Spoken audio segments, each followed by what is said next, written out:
I avui, amb aquesta exposició que anem a inaugurar ara, de nou presències, de nou artistes que ja haureu pogut anar contemplant i que a més crec que serà una verdadera joia que puguem tindre i gaudir durant aquests 2 mesos així a la sala de la Llotja del Senyor.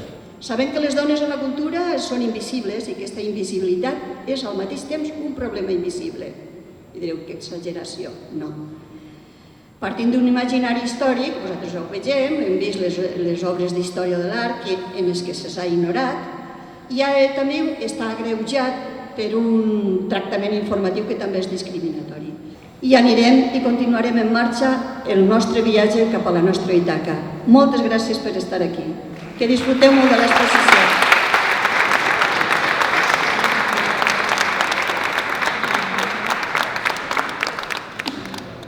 Gràcies a l'aposta d'una ciutat que creu i viu la cultura com poques ciutats.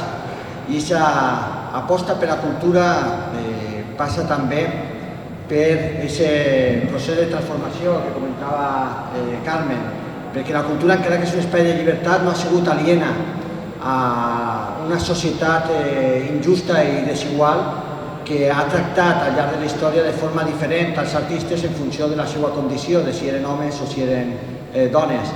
Apostar també de forma decidida i amb tota la nostra força per la igualtat en tots els aspectes de la nostra vida, perquè siguem d'una vegada per totes i de forma real una societat justa i una societat igual per a tots i per a totes. Moltes gràcies.